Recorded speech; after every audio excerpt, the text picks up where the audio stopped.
Hello everyone and welcome to a new Monday stream here at Access the Animus. My name is Marco and I'm joined once again by Sary, who is starting. We're continuing our brush up of the mythological arcs of Assassin's Creed Valhalla in preparation for the upcoming DLC Dawn of Ragnarok. And we are going to actually finish the first part of the Asgard Arc. So let's start with the fight with the builder. And in the meantime, heads up, we've had a lot of camera issues in the last hour or so where we tested everything for the stream. So the camera might disappear at any time. Not the best warning, I know, but that's where we are now. Let me see. I can't hear. You guys, can you hear?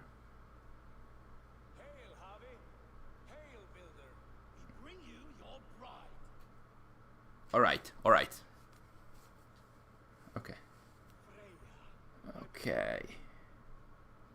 Okay. So this is a setup where this is a mission where Javi finds out that the builder is actually a spy from the Jotunheim, from the Jotuns. Hello, Crafting Ranger. Welcome to the stream. I still have to answer your tweet about the Tombs of the Fallen update. Hello, Lara de Rudito. Hello, Christopheros. You made it this time at the beginning. Wow. Alright, like I said, we are here following the quest that leads us to go to Jotunheim. But before, we have all the pretty crude jokes here. All these dialogues are actually, if I'm not mistaken, they are tracing parts of the Norse mythology where Loki the trickster is trying to, trick the builder, but it's not working and everything. Hello, Tailgate. Welcome to the stream. Another aficionado. So, yeah, we are trying to, but it's not going to work anyway, because whatever you choose, it will lead to the final battle anyway. I'll admit, I had a chuckle or two when I first played this part of the Asgard Arc, but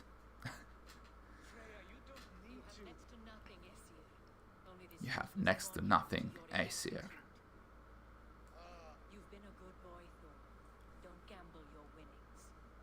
And interestingly enough, I don't know if this is, it has a counterpart in the actual Norse mythology. There are a few dialogues where Tyr is actually slightly misogynist in that she considers Freya to be expendable in a way. She can be bargained or traded.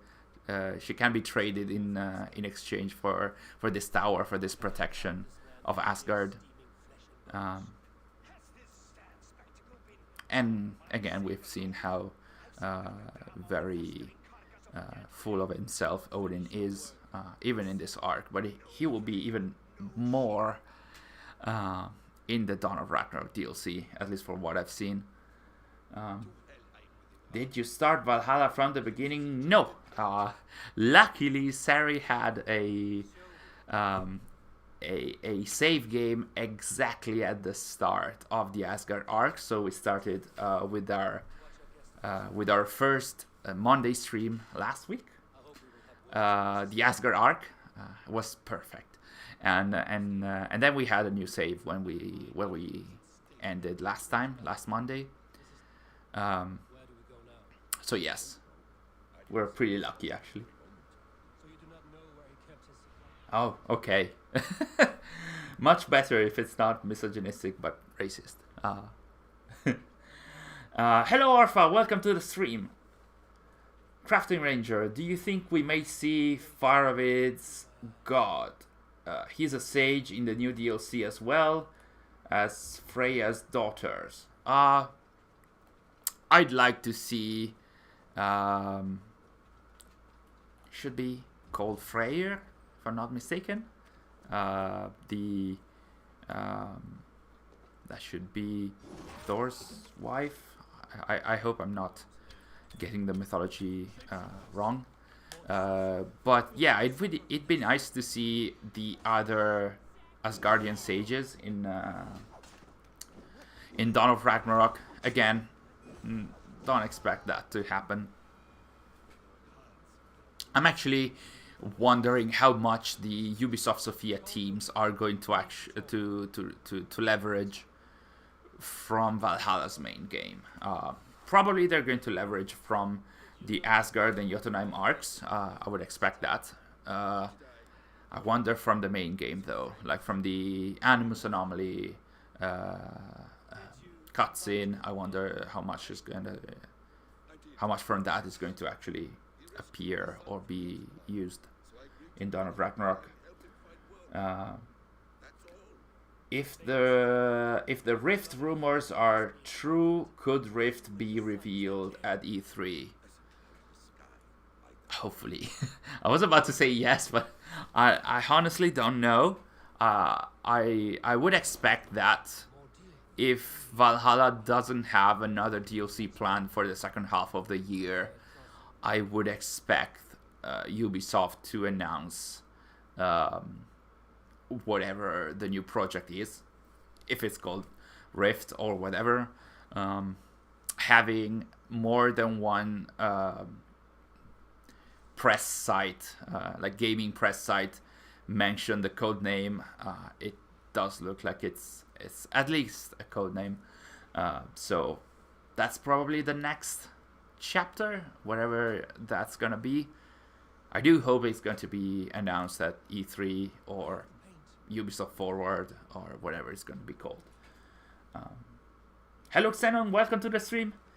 Kage Mom Jinsu, welcome to the stream. And goodbye, because you just stopped to say hi. But it was nice to see Kage here. They are one of the most frequent and fastest commenters on each of our YouTube videos. Another aficionados. I am confused regarding Freya and Frigga. I believe in real mythology there is a theory that they were the same deity.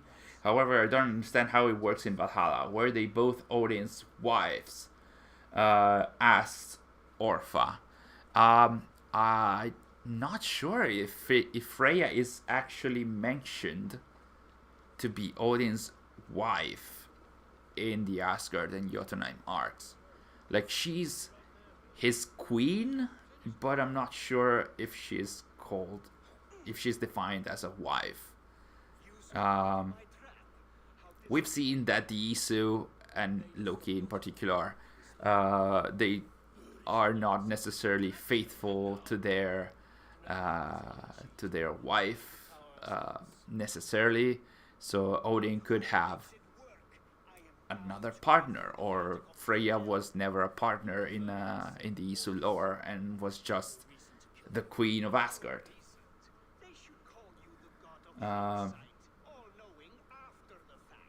So yeah, I'm not sure, but Frigga is actually described as Odin's wife, and especially there is this picture where Odin and Freya are in this sort of like lava environment, and in the promotional picture there's something written like experience Odin's personal story or something like that.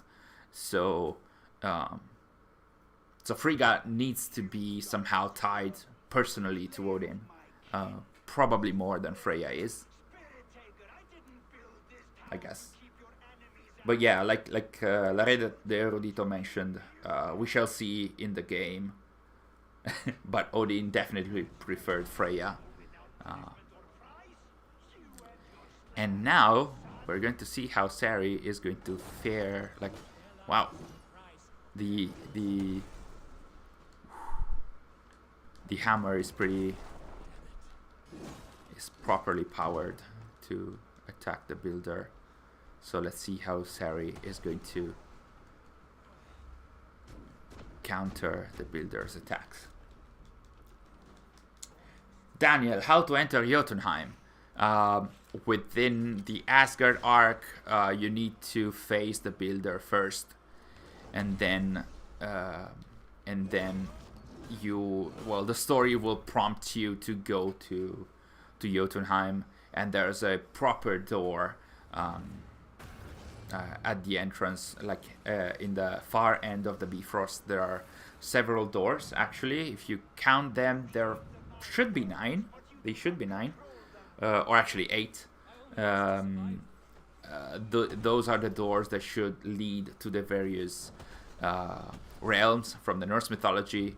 And there's one that leads to Jotunheim, and I would imagine that when Dawn of Ragnarok is made available, there's going to be a door leading from Asgard to Svartalfheim. And I wonder if there's going to also be like a tiny map for Muspelheim. Because some leaks have actually been mentioning the existence of like some files do have the Muspelheim name in there, so we're gonna see. This boss was quite a pain. Reminded me of the Soul games. Yes, when I faced it the first time, I wasn't as good as Sary is now. I wonder if I also was under-leveled. I don't know, but I had to do this quite a number of times. Apparently, Elix said Valhalla will have 7 seasons. Yeah, I remember that. But at the same time, we have seen already that the 5th season was actually a rehash of the Yule Festival. So, I mean, it was a Yule season again. It had the Yule Festival again, which had different rewards. Sure. So if you'd like to get engaged in that kind of content to get more, I don't know, hair or beard cosmetics or stuff for the settlement, sure. But I don't expect the seasons to be that different, unless they incorporate maybe like the second halves of the game modes that have been introduced, like the Mastery Challenge or the Tombs of the Fallen. So yeah, maybe that's something that's gonna happen. But I would imagine that the festivals are going to be the same, and Ravensthorpe will look pretty much the same, unless the devs are going to change unless they are going to fine-tune some details, fix some bugs and stuff.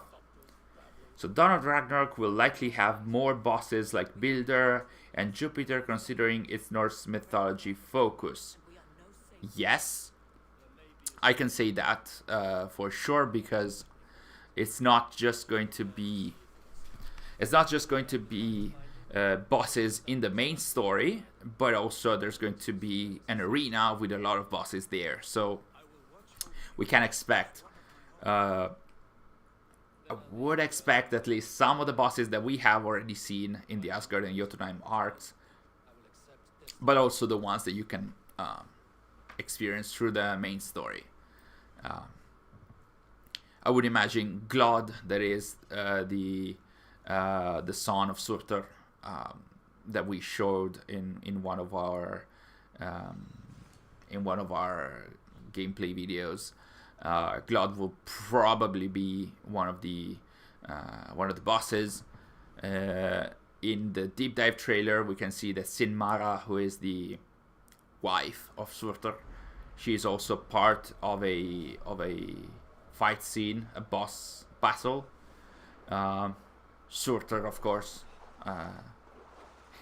It would be nice if Surtur wasn't part of a boss battle, after being pretty much one of the biggest selling point of the expansion. So we can at least expect 3 bosses, probably more. Maybe some mini bosses here and there. Do you think, Orpha is asking, do you think we'll see post-Yggdrasil Eivor at the beginning of Dawn of Ragnarok? If my calculations are correct, Eivor should be 40 by the end of Siege of Paris. Kind of old for someone that time. Yes, hopefully.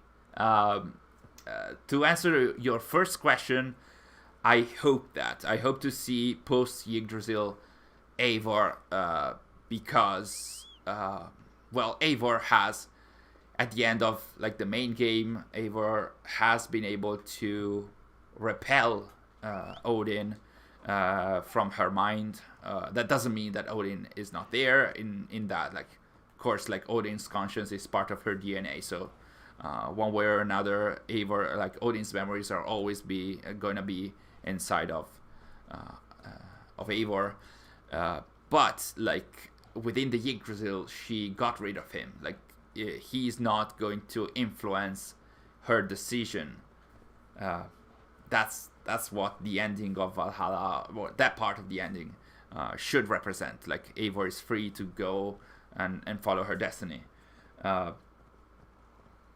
So hopefully it's going to be like that, because otherwise, if we're going to see again an Eivor that is pretty much where Odin is in control of Eivor, and we are set in a in between timing and time frame, that wouldn't feel really nice. It would feel like the other DLCs where you really don't know where Eivor is, and it goes against the timeline, and it doesn't feel really good at all, honestly. So I do hope that we're going to see post Yggdrasil Eivor. But I'm not sure if they're actually going to take into account her age, because they did not. Hello! Yes, this is a teaser that is made available through the new patch 1.5.0. I didn't expect it to happen now, but yeah. I thought I broke the game. No, you didn't break the game. I think that's because we are back in Eivor's time, so we had this teaser. I wonder if we have everything to go to Jotunheim immediately or not. Otherwise, we're going to do the quest. In the meantime, let me go back to the chat. What time is it there, Marcus? It's 8 p.m. in Italy. So, pre-UK. It's almost time for dinner, which is... I can't tell you how that is important for Italian people. I mean, you can imagine how much we are depending on food. I love excited for the new update. You're so excited for the new update. Welcome to the stream, Zuxia. Nice to see you again. Do you think we will see hooded combat since they showed it in the trailer? I hope that, again, it could be a nice addition that that fans have been asking for quite some time. But they did show that, I think, in the CGI trailer. Did they show it in the deep dive one as well? I'm not sure. Because if it wasn't in the deep dive trailer, I don't expect that to happen. I don't recall that happening in the gameplay footage that we were provided with. So I wouldn't hold my breath for that. Will we see the timeline change due to Layla and Desmond choices? Hello, Carlos. I don't think that the modern day will have a lot of impact in here. Maybe the modern day, but like for what concerns Basim, because maybe he's like going back to the past, to like going back to the ESO era to see what Odin did to his son or to his family, because maybe we're going to see Odin do more bad stuff to Loki. We do know that Loki is going to be held captive by Odin during the DLC. We don't know how. We have the Asgard potion. We don't have. Can we do the Jotunheim? Yes, we have the plant already. Yes, good job, Sary. But she didn't do anything. Good job, Sary. That's the way. This is the way. We're talking about another brand here, but yeah, this is the way.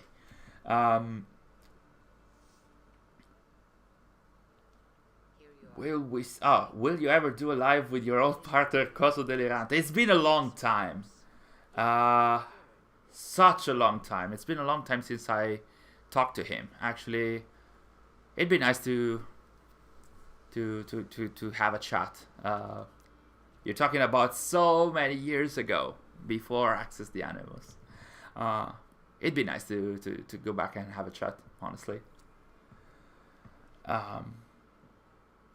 After Rift, I don't think we will see a new AC until Infinity. Well, that depends on when Rift releases. Because they're talking about like they're talking about 2024 for Infinity. So if Rift releases in 2023, maybe. But what are we gonna do up until then? I don't expect Ubisoft to not release anything. I mean, they might be. They might not be releasing stuff through the second half of the year for AC. And at some point, we're still waiting for the Netflix series, the animated series, which shouldn't have been cancelled yet. So, yeah, I mean, there's a lot of AC stuff happening in the future.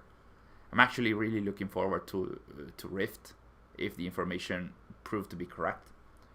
4 hours in the future for you, Christophorus, yes. You know, we see the future, we have calculations and everything. I've always wondered where you are from. I'm Italian, and I'm actually in Italy here with Sary. We have 3 members of the Access the Animals team who are Italian. So there's the 2 of us, and then we have Stefania, who is helping us with the translations on the website, and sometimes with the subtitles on the videos on YouTube. And then we have Serenica Sorisis, who is living in the UK. And then we have Mathieu, who is Canadian, who is our collection expert. So the DLCs aren't after the main game timeline wise. I don't know how to answer. Historically they should be, but if you play them, when you play them, you should see that Eivor is none the wiser concerning every topic. Like, Eivor is surprised to see all kinds of First Civilization tech. Eivor is absolutely she's mentioning characters in for example, in the Siege of Paris DLC, she's mentioning characters that are actually dead. They should be like historically dead by that time, but she still mentions them. Actually, it's not Eivor. It's actually the lady character coming from Francia, and she's mentioned that she's talked to a lot of Jarls in England, and some of those should have been dead, or should not be in England. So there are historical inconsistencies. Yes, the Siege of Paris should take place 10 years or something after the end of the main game, but the DLC itself seems like it's happening mid-game. And we're getting close to our first encounter with Alethea and Juno, here called Hyrrokin and Angrboda. Look at them.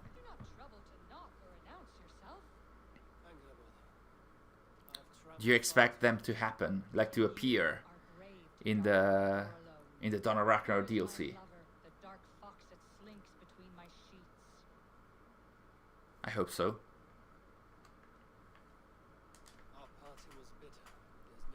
But anyway, oh, I think I missed some of the comments. Oh, let me see, let me check. Hello Karma, welcome to the stream. Sam, welcome to the stream as well. I thought Rift was just a rumor. Technically it is. It hasn't been announced yet.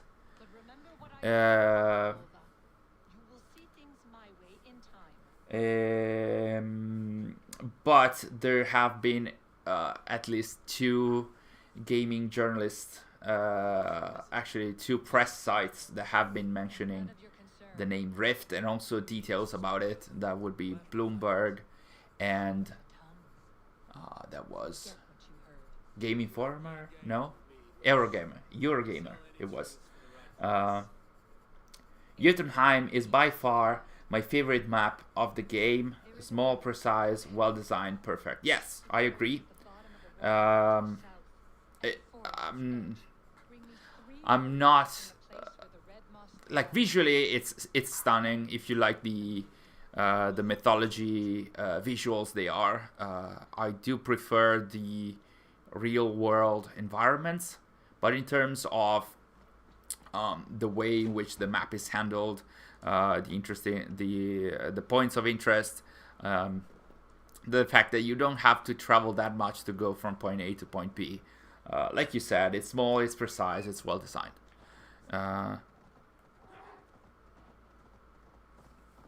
Okay. Yes. Let me see.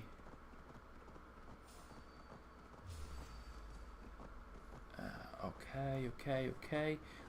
Karma, you're American.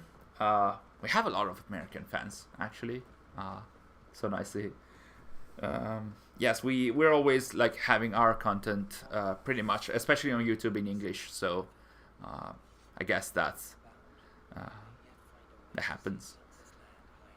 And yeah, the Jotunheim map has this sort of like magic doors or portals that allow you to see.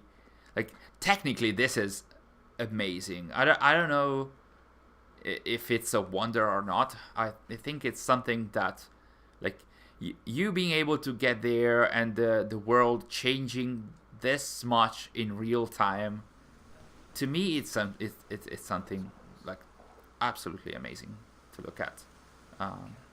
It's not something that should happen in AC. It's a mythological veil and everything, but like visually, the kind of stuff is stunning. In the main game, Eivor becomes leader of her clan, so in her DLC, none of that happened yet. And in the DLC, she didn't see the Yggdrasil machine. Pretty much, yes, Sebastian. Pretty much, that's what happens in the DLCs. Like, Eivor is not necessarily the Jarlskona of Ravensthorpe, even though she is kind of considered as the leader, and that's because the DLCs and also the free content, they all start from Ravensthorpe. So of course, the new character has to go to Eivor, and Eivor has to be the leader of the clan. Otherwise, the new character would not go to her. But other than that, yes, and thus it feels like in the DLCs, she hasn't ended up in the Yggdrasil machine yet. Also because sometimes she is mentioning something like she is using Odin's name as if he was a god, but she, at this point, she should have at least, hopefully, she should have understood that she is a descendant of Odin, even though she didn't recognize it directly in the game yet. So we need to find the roots. Maybe with Eagle Vision we can... I don't remember where they are. I found one. You found one. Okay. But you still need 2 more. If I don't fall. And they are in this area, right? 3. Yeah, the Parker in this area is... Well, the Parker in Valhalla is... ... Do you have faith in... Oh, do you have faith in Juno coming back and facing her in a future game? My hopes were revived with the Darby interview and all that stuff regarding the Hidden 12. Please, Basim, bring back my Juno. A lot to say about... There's a lot of stuff to say about that. I'm gonna start in order. I don't expect Juno to come back properly in the games, although they're doing something that doesn't feel really nice with her, in that like they killed her, like we cannot do anything with her, we have to kill her. And then after she was killed, and the fans were like super angry with that, after she was killed, she appeared in pretty much every game, every single game, I think. I mean, she was meant to appear somehow in Origins. We know about the Hidden 12. I'm not gonna talk too much about the Hidden 12 because hopefully tomorrow we're going to release a full video dedicated to the Hidden 12 with some more information, some additional information about the Hidden 12 plan that never came to be in Origins, that we haven't shared on our social media, and some more stuff. But yeah, like she was meant to appear with the Juno events and the Hidden 12 in Origins. She appeared in the Fate of Atlantis DLC in Odyssey, and she appeared in the Jotunheim arc in Valhalla. It's like they killed her, but they cannot really get rid of her because the fans are asking for more and more Juno content. So, I mean, I would love for her to appear again, but not to be brought back. Like, she's dead now. Having her come back would feel strange, although it also the way in which she was killed wasn't exactly nice, in that she looked for a physical body in the real world without leaving any copies of her digital conscience. That feels very stupid. So, of course, any kind of writer could say, hey, she left a backup of her conscience and she's back. But that would feel pretty cheap.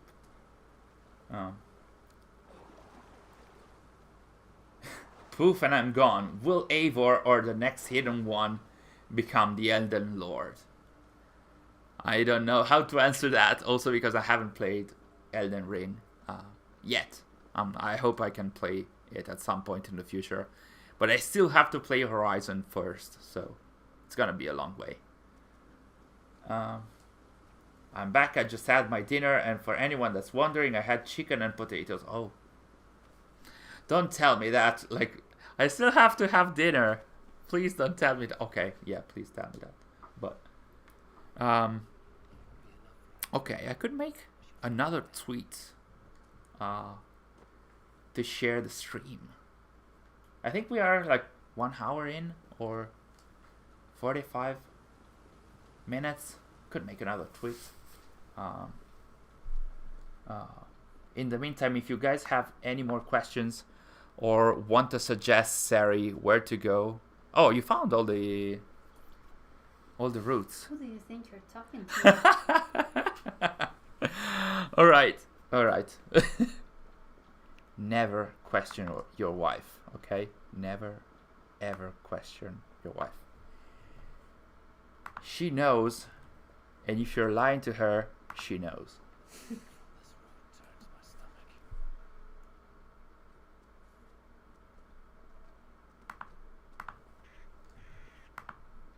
So let me prepare another tweet for fans who might have missed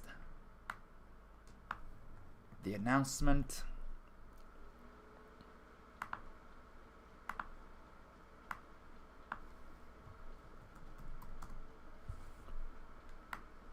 Okay.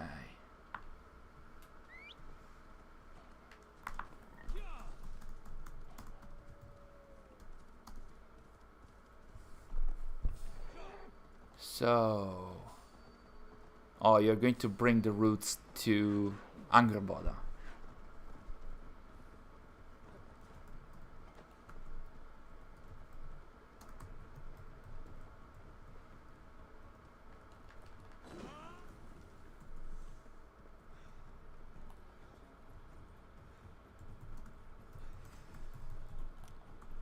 Okay.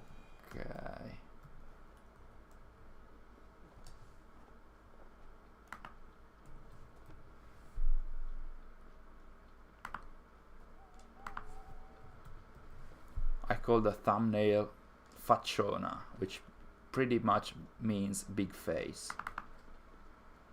The thumbnail for this stream has a huge face of Odin with missing his left eye. And hopefully it's something that we're going to see, even though there's a few events that we have to go through before seeing that. Let me have a look in the chat for all the comments that I missed. Juno ain't coming back. Juno is dead in the books. Yes. Pretty much. Yes. But she might come back in the DLC because she's not dead yet in there. Technically. I want more of Alethea. True. It's interesting to see what the devs have done with Alethea, because in Origin, in Odyssey, she is a very helpful character. She is trying to help humanity, but then in Valhalla, it's like pretty much the opposite. For the purpose of the story, she is the mistress of Loki, and so pretty much everything that she has done over thousands of years, where all of that was oriented towards her plan with Loki, and that includes using Cassandra for thousands of years in order to get the stuff where it had to be at the end of Valhalla. Hello Jotunheim, welcome to the stream. Hello Imaginary AD 2478. Oh, love all the video. Thank you so much. You're so kind. Jotunheim is saying, is writing, I just stopped in to say that we've been wrong the whole time. The Iso are half elves. The Civ before the Iso are elves, and the Iso created humans. The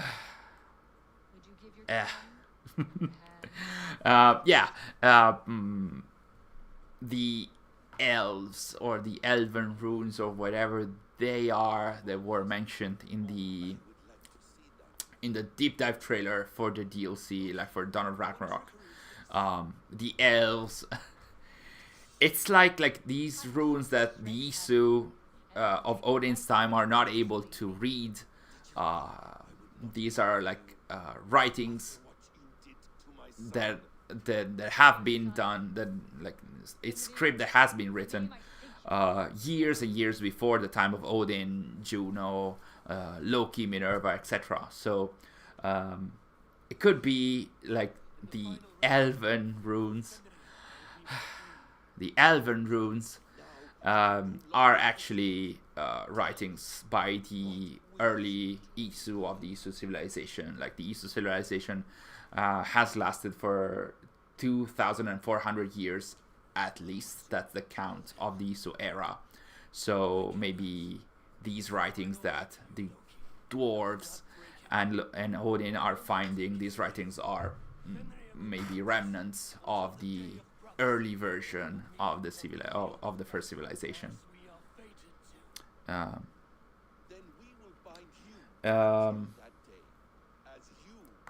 This sounds crazy. This sounds crazy. But what if on a future AC game you're using an animus to relive the memories of a hidden one, but somehow the hidden one senses that their memories are being relieved by the machine? Sorry, I wasn't laughing at your comment. I was laughing at the idea. This sounds crazy, but what if on a future AC game you're using an animus to relive the memories of a hidden one? Full stop. That would be interesting, wouldn't it? But yeah, it would be cool. I think that something like that happened in the crossover for between Odyssey and Valhalla. In that, at some point, there's like if you complete the game with Layla, like if you complete the crossover before finishing Valhalla's main game, Layla can find a document where written by Rebecca, where she asks, did Cassandra, I think it was, did Cassandra realize that, or did Layla realize while leaving Eivor's memories that Cassandra was also what's it called? Animus. I don't remember. Animus wasn't subject. I don't remember the words, but basically, the question was whether two users, two ancestors whose lives have been relived through the animus, can they detect if the other character, if there's someone that is reliving the life of the other character, which is pretty crazy actually. If you could choose the next crossover story, Orpha is asking, which one would you pick? Mine could be Connor, Evelyn, and Arno, and Shay. Yes, that would be mine as well. Especially because the time frame is perfect, and there have been a lot of fan arts and fan fiction as well. A lot of that. That would be perfect. Like having Connor and Arno and Evelyn as well. And Shay, they're all in the same time period. It would feel probably weird if all of them are in the same place at the same time, but it would be cool as well. At least to have Connor and Arno, or Connor and Shay, or Arno and Shay would be cool as well, because of all the the lingering relationship between the two. So yeah, that would be pretty cool. I'm catching up with all your comments. My crossover would be Origins meets Odyssey, so that we could see Cassandra in Egypt. Of course, I agree with that. That's pretty much what the cutscene at the end of the last crossover hinted at least, without having to commit too much, because if they don't want to do that, they could just, like, the developers could just say that was a cutscene to see that Herodotus manuscript was brought to the Library of Alexandria, and that Egypt is where Cassandra might have gotten her hidden blade. So pretty much, if Ezio and Eivor Kenway had a baby, their kid would be what? Wow. Okay, that's a way to promote your channel. I don't know. La Red Eruditor, maybe the dwarves are in reality humans and the elves are the Isu. Yeah, that's another possible idea. but Svartalfheim is not. Svartalfheim is not. Oh my god, I don't remember the name of the human realm. Midgard. Yeah. So I don't know. There are already in the Asgard and Jotunheim arcs documents that mention Midgard. That's where Loki wanted to send his son Fenrir before actually smuggling him to Asgard. Archaic Izu is the definition that I used, I think, in some of the videos, or archaic version of the first civilization. But yeah, my what I believe as of now is that the elves are pretty much the archaic Izu, and not another civilization, which could have still happened though. Who are you, sir streamer? Well, my name is Marco. I'm one of the admins here at Access the Animus. I'm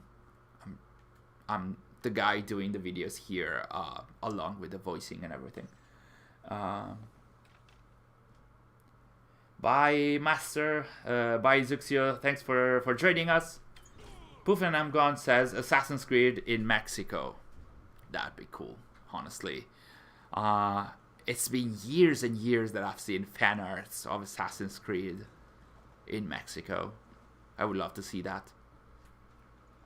There's so much potential, honestly, in every country, honestly. But yeah, I've seen because there's a lot of fans in Mexico and Brazil as well. I've seen a lot of fan arts of Assassin's Creed in Brazil as well, like a lot of Brazilian assassins. Is this the monster update coming up next? No. This is the Jotunheim arc. This is part of the main game. The big update, which is not an update, it's actually a DLC. You have to purchase it and download it. That's going to be available on March the 10th. So yeah. It's still 2 weeks from that time. Aztecs, yes. There have been already, I think, if I recall correctly, there are memories in Project Legacy. Was a Facebook game from 2010, and there were memories where Giovanni Borgia traveled and visited, he met the Aztecs and the Mayans as well, I think, and he was there to find pieces of Eden. If I recall correctly, he found another crystal skull. That was one of my favorite memories. And Giovanni Borgia, before Cassandra and Eivor, he was one of the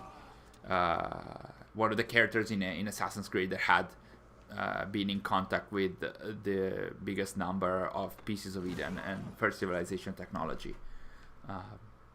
So having AC in Mexico, it should take that into account, probably, maybe. $40 is too high for the expansion. Yes, we're going to talk about that in an upcoming video. You might have seen, if you are following our social media as well, that we asked the question over the weekend, if you are hyped or annoyed, or what are your feelings about the upcoming DLC. And we asked fans to answer with our new hashtag, which is hashtag ATA Labs. And basically, I'm gonna write it in the chat as well, in case you'd like to use it in the future. Basically, this is a hashtag that we're using for all the fans if they'd like their comments to be used in our future content, especially when we are asking proper questions on our social media. And basically, we asked how our fans are feeling about Dawn of Ragnarok. And we are going to release in the coming days a video showcasing some of the comments that fans shared with us about Dawn of Ragnarok when they used hashtag ATA Labs. And one of those was actually about how fans are not feeling, they really don't like the pricing of the DLC. So I'm gonna share my opinions in that video, but pretty much I do agree that it's too much. And considering the content, and there's also already some discounts that you can see here and there. So even before the release of the DLC, which is not really nice for those who have pre-ordered already. So it's kind of a mess. We're gonna have to see how much content is there in the DLC, but $40 is more than half of the value of the main game. It's probably too much. Assassin's Creed in Southern Hemisphere, please. Okay, sorry, I wasn't even able to read that. I know there aren't a lot of good settings, but Revolución de Mayo in Argentina would be cool. I'd love to see Argentina in AC as well, especially because the Erudito HQ was there. Yes, you're very knowledgeable about AC. Yes, that's from the Assassin's Creed Assassins comics. They were released around 2015 and 16. So yeah, it would be very cool to see AC in the Southern Hemisphere, and also because all around that area, I think there should be some of the locations for the Pieces of Eden that have been shared through the various maps. There also should be like a huge temple as well. I'm not mistaken. If I'm not mistaken. Wonder how Odin will look in God of War Ragnarok. Well, honestly, there have been pictures already. We can see in the footage that we shared already as well. What is happening? Can't see. You cannot see? It's too dark. Ah, it's dark. Yeah. So yeah, and there, like, some of the outfits have also leaked already before the DLC is out. So if you wonder how Odin will look, even though I know that was also a dig at Dawn of Ragnarok, very much looking like God of War. You can look them up online. You can probably find already some pictures of the new outfits. Let me see. Okay. Well, alright. Tailgate is saying, you're right that Horizon is basically reverse AC, because in these games, the ancient civilization you're searching for information about is our future. Yes. That is why it feels so similar to AC, and probably that's why I love it so much. Sometimes the visuals are so close to AC and the first Civ. Sometimes it's even too much. I've seen a few pictures of Gaia, the huge AI that was supposed to do the terraforming. Well, not spoiling too much about Horizon, but like the visual representation of Gaia in Horizon Forbidden West. That's pretty much an Isu right there, with the toga and everything. Like that's an Isu right there. If it's really that big of an expansion, I don't mind the price too much. It's not a first DLC to have this price. Well, Mortal Kombat 11 had a $40 expansion. What did it have? Like for Mortal Kombat, like it's a fighting game. What do you get for $40? Unless it's a pass like the one done by Nintendo for Smash Bros. Like you get different characters, different arenas. Why are there two Freyas? There shouldn't be two Freyas. There's Freya in the Asgard and Jotunheim Arc, and there's Frigga in Svartalfheim. So yeah, that's confusing at all. Yeah. Not confusing at all. Yeah. Honestly, I'm more confused by the powers. Like the powers that will be available in the DLC, they have weird, like the names can be confusing. Like the power of Jotunheim is not the one that allows you to imbue your weapons with cold, but like with the ice. But that is called the power of winter. But the power of Muspelheim is the one that allows you to change into a Muspel. The name of the powers feel a bit confusing to me, but at the same time, once you get to play, you're just going to remember them as the power to do social stealth, like fire social stealth, ice social stealth, and to have ice weapons, and that's it. But yeah. There aren't any known Isu temples or artifacts in Argentina. No? Oh, that's the first place you checked, of course. Yeah. However, there is an Aurora Borealis temple nearby. Yes. But it's in the middle of the ocean. Well, we have seen a lot of games that take place close to a temple, and maybe you end up in the temple at the end of it. Like Valhalla is taking place mostly in England, 90% of the game is in England, and then you go back and the huge temple is of course in Norway. So, and that checks out with the map of the temples that we have. So the game could take place in Argentina and then have it end in the middle of the ocean. First DLC I'm gonna skip. Wish they would have stuck in reality. Yes, I agree with that. As a hardcore fan, I'm not a huge fan of the mythological veil. It's still better than how things were, how the Isu were depicted in Odyssey. Much better, but still, it could feel a bit annoying in the long run, having all the everything, all the Isu story being told in the mythological layer of the various civilizations. I don't know. The power to do social stealth. Yes, I'm gonna cry as well. That's a proper use of the facepalm emoji.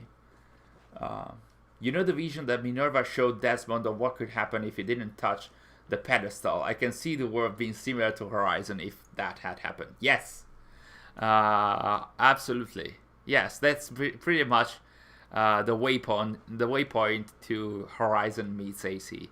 And honestly, now that Desmond is trying all the various calculations with Infinity coming up, that could also be a possibility. Like having a crossover between Horizon and AC or whatever. I mean, with this option of Desmond checking all the possibilities, all the calculations, Ubisoft could do anything they wanted with that. Mythological stuff, non-canon crossovers, whatever. They could do anything. I don't know, a calculation where humans had two heads. I don't know. Anything like that.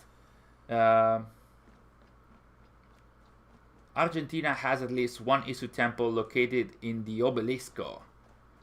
Isu temple or PoE, one of these two. Chile has two and Peru also has two. I did remember a lot of temples or pieces of Eden being located in South America. That's why I was thinking that Argentina, Brazil, Chile could have some of them. But I also remember that there was one in the ocean, for sure. Honestly, I'm happy Odin has a role in AC. I was disappointed that Zeus wasn't even mentioned in Odyssey. He should have been the top Isu god in the Greek version of the Isu. I agree. I think Zeus was mentioned here and there, but only when talking about the statues and stuff like that. But yeah, shame he wasn't shown, as Christophorus is saying. I also remember Zeus being mentioned at least once. I don't think it was mentioned in terms of Isu's story.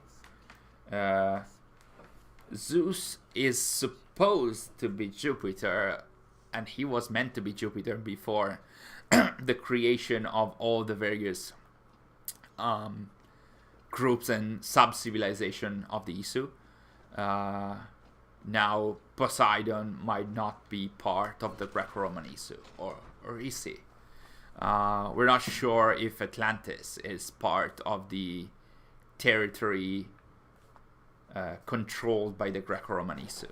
Probably should be, because Alethea is located here in Jotunheim, so technically, like she worked as Dicastis in Atlantis, so technically Atlantis should be part of the territory. But again, this is one of the issues of the mythological veil. It opens up to interpretation, which is cool, but you might be staying there interpreting this kind of stuff without having a proper canon version of the story for years, maybe. Who knows? Maybe nobody is going to discuss this. Maybe it's never going to be mentioned again in the game. Do we know if Atlantis is part or not of the Greco-Roman Isu? Do the Greco-Roman Isu actually exist as a group, or is it just the interpretation, like the main interpretation that we're having here on ATA? Who knows? That's the issue of the mythological layer. Like, it's better than I'm showing you this and I'm not telling you what is correct and what it's not. But if you don't have the anchor points, it's always the same issue. If you don't have the anchor points, you don't have any data to interpret the mythological visions and in stories. Poseidon mentions that he activated the Atlantean mechanism to sink the city temporarily just to get rid of Zeus' scent when he visited his brother. Sorry. Darby said something similar. Having Jupiter as the top god of every mythology felt limiting. Yes, I do like that kind of stuff. Like having this as a proper civilization with different countries or group or beliefs or maybe rules, I don't know, constitutions. Like having different people, different groups is pretty cool. I love that.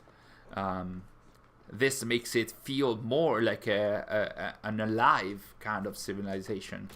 It's not a static one, especially for one that lasted for almost 3,000 years. So that makes sense. But the thing is, if you're not able to understand what is happening, you're just seeing a lot of mythology, which it's cool for fans of mythology. But you're not able to flesh out a lot of the story if fans are not able to understand what is happening. That's what I'm saying. But if you think about it, Jupiter was indeed at the top of the Isu leadership because he was the father of understanding of his time. And there he is. There he is, our father of understanding. Our Suttungr, which is the mythology version here of Jupiter in the Greco-Roman Isu.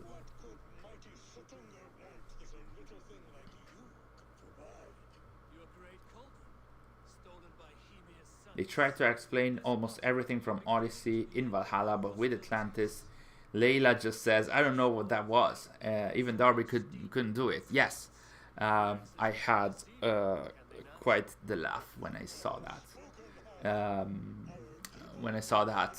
Because it was pretty much my direct thought. You don't know what was canon and what was not. You didn't know what to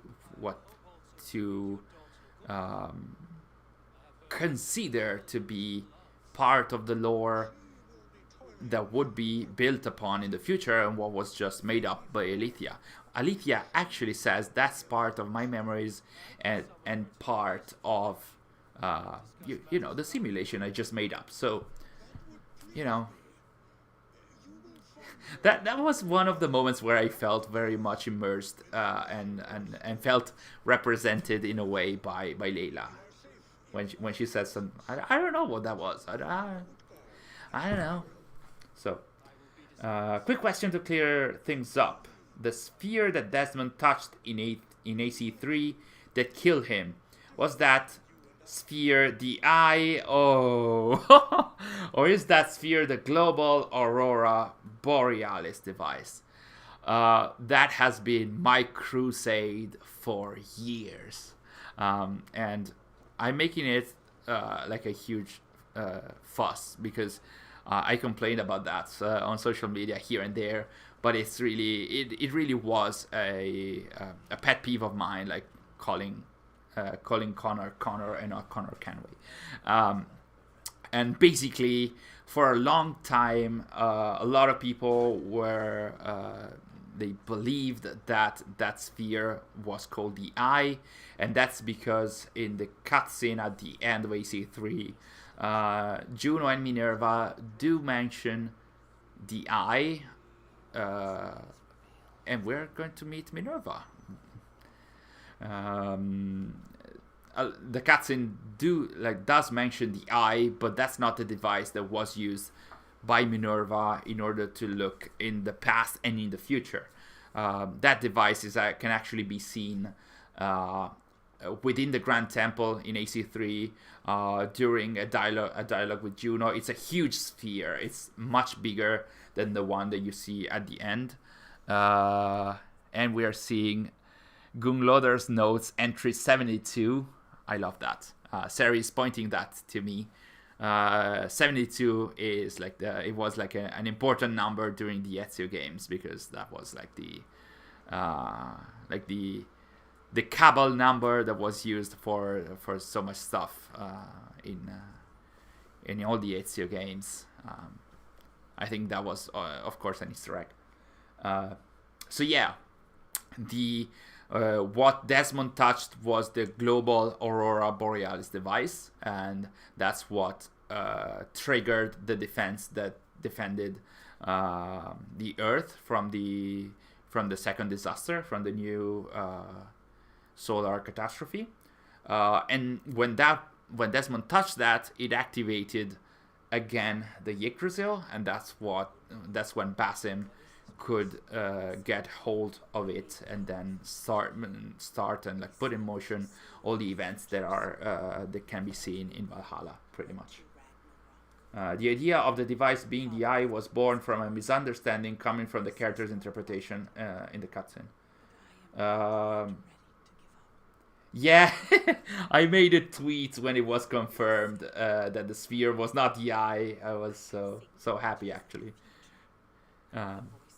So yeah. I mean, seeing the wiki changing that to Global Aurora Borealis, it was my personal win that day. I have never seen a great character like Alethea. She seems to be a good Isu, but she was part of such an elaborate deception with Loki. Angerboda, the Norse version of Alethea, seems quite hostile. Like Christophorus is saying, never trust an Isu. Not even Minerva. I agree with that. The fact that Alethea is a great character, I think that also comes from such a very different intention that the devs had with her we have a very poignant moment here. So I'm gonna get back to the question. Let's listen if someone is answering our Gunloader / Minerva here.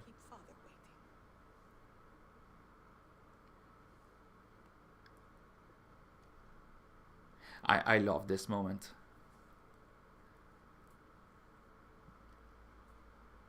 Is there someone?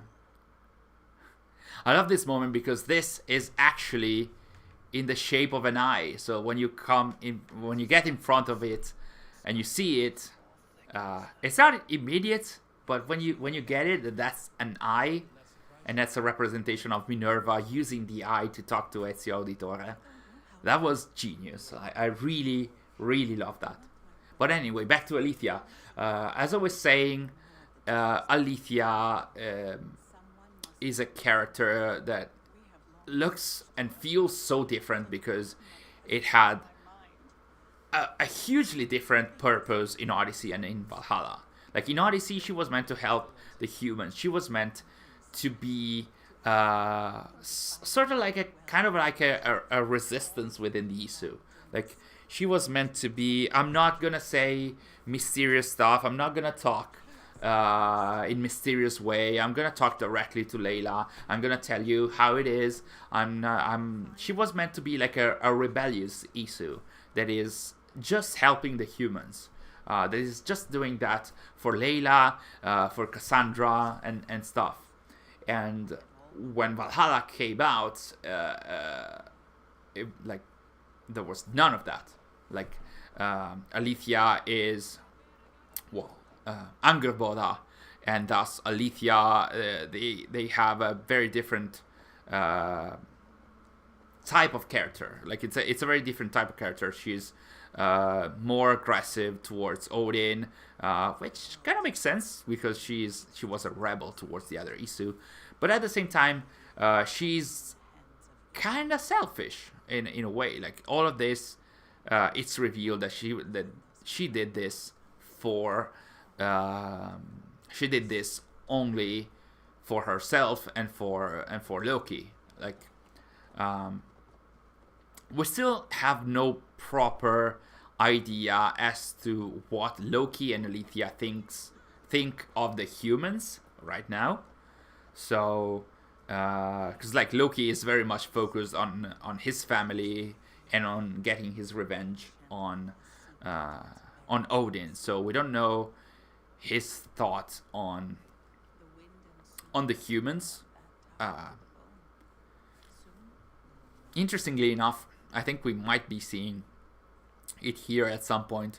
Odin will have like a very brief mutter to himself where he's surprised or horrified that the Jotnar, so the Greco-Roman Isu, are using humans as slaves, meaning that the Asgardian Isu should not be doing that.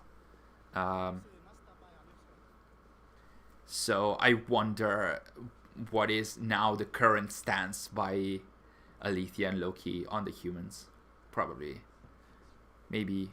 Oh, and this is the throne. Try not going there so we can show it. We mentioned that in the video, in our third story video about Dawn of Ragnarok. In the deep dive trailer, there is a room with all the lava around with this exact throne. It has the symbol of Jupiter, which is the same symbol that Jupiter as an Isu has as in his belt buckle, and the same throne with the two what is it, snakes, dragons, whatever they are. The same throne is also in the deep dive trailer, and thus it should be in Svartalfheim as well. And this is a throne that pretty much depicts Jupiter, so that's why we should hope or expect to see Jupiter in Dawn of Ragnarok, possibly. I'm seeing a lot of comments, a lot of comments. we see the same sphere being activated by Sigurd in Yggdrasil. It is a Yggdrasil sphere, also an activation. No. Yes and no. Again, trying to answer. Christophorus has also answered. There is a network by that connects all the Isu. It also had its name, which I don't remember at all. I think Basim mentions it, or it's mentioned in the modern day files of Valhalla. I can't remember it, but basically there is this connection by the Isu temples, and basically when especially when the one in the Grand Temple is activated, all the other ones should have been activated back in 2012. So when Desmond touched his one, when Desmond touched the sphere in the Grand Temple in New York, it activated. I would imagine the sphere that was within the Yggdrasil temple, and thus it activated the Yggdrasil supercomputer, and that's when Basim got back in the gray and was able to overclock the Yggdrasil itself and the system. So it was able to cause another impending catastrophe. So the spheres were made. So the spheres were made for their own functions, but since they share the same server, they can also be used to activate towers. Yes, yeah, like Christopher says, you could say that, even though we know for sure that the global Aurora Borealis device was activated through the sphere in the Grand Temple. So we don't know for sure if they can be activated also through other spheres in other temples. I have noticed that one of the frost giants in the Dawn of Ragnarok trailer kind of looks like Eivor. I think it's not intentional, but that's one of the hairstyles that NPCs can have in Valhalla, and they had a Muspel and Jotnar version. So I think that Glod has that hairstyle, and Glod is the son of Surtur, but I don't think that's a connection to Eivor. Markuz' honest question: the Big Boss Darby said that Jotunheim was not located in North America. What are your thoughts about that? I still do believe that Jotunheim is in North America, because we just passed it, but we're gonna go back there. We're going to go to the Grand Temple in a few minutes, hopefully, depending, because we're gonna wrap up in, I guess, 10 to 15 minutes, or maybe more, because next Monday, I'm not sure what we're going to do. We're gonna have another Monday stream for sure, but we don't know what we're gonna stream. So depending on our plans, we're gonna go on right now, and we are going to go to the Grand Temple, and the reason that we know that is the Grand Temple is because there are those stones that represent the 6 methods of salvation that were engineered in the Grand Temple by Juno, Jupiter, and Minerva. So I wouldn't say Jotunheim is only in North America, but I would say that North America is represented in Jotunheim, because I believe there used to be Greco-Roman Isu, so the Greco-Roman Isu had temples in Italy as well. So I would imagine that the territory owned by this group of people of Isu was pretty huge, and it encompassed North America some area in Central Europe. Who knows? It's also pretty complicated because originally the Isu were meant to be like a static race that was all over the globe. So in the first games, we always had Jupiter, Juno, and Minerva, and so the temples connected to them were in different countries. They were very far from each other. So now building up on that and having a single group of Isu controlling all that area means that they were pretty powerful, and also that makes sense considering that like we have seen these Isu, the ones that we know, Jupiter, Juno, and Minerva, they were the father, the mother, and the sacred voice, which were like the top level Isu in their governing body, even though there was also a high council that we don't know a lot about. But yeah, I still believe that North America is represented to be part of Jotunheim, and thus part of the territories controlled by this group of Isu. Last question by Santiago. Is the lab with the human fetuses we see Odin and his Norse companion also located in an unseen portion of the Yggdrasil chamber, or is it just another place? I would say, like Christophorus is saying another place. I would say it's in the same complex of the Yggdrasil Isu temple, like all the area where you go with Sigurd. So not specifically, it could be within the Yggdrasil machine, but it doesn't feel like there could be like such a huge room in there. I would imagine it's another room, because if you go, when you get to that area and to that temple,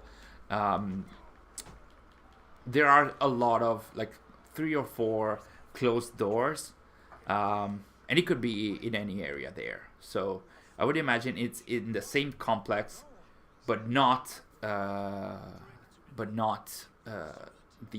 not specifically the area where the Yggdrasil machine is located.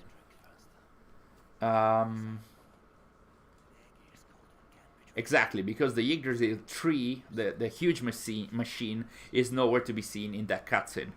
And here we're seeing Loki saying that I'm absolutely not Loki, and he's calling himself Thok or Thoker, and it's not a random name. That's also part of the Norse mythology, and that's one of the various other characters that Loki turns himself into as the classic and proper trickster. So yeah.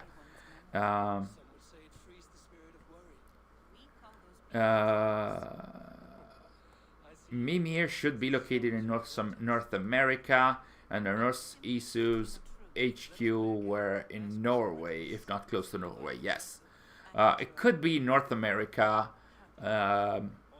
It could be in some other area owned by this group of Isu, if that interpretation is correct, or it could be in America as well. Wait, how can Jotunheim not be New York if we literally see the Grand Temple in Jotunheim? That's exactly what most of the hardcore fans are saying, me included, pretty much. So that's it. It's not possible for Jotunheim to not be North America. I actually would amend that to say that Jotunheim does not contain North America, at least in my opinion, of course. There are plenty of hints that confirm it. I say Odin did travel to North America. Yeah, correct. Reddit user Imhausen, actually should be pronounced I'm Chosen One, theorizes that Asgard is actually an island located northwest of Norway. I think that's probably spot on. not only because I think I saw him, sorry, sharing some maps comparison, but also I think that some devs used some eyes emojis.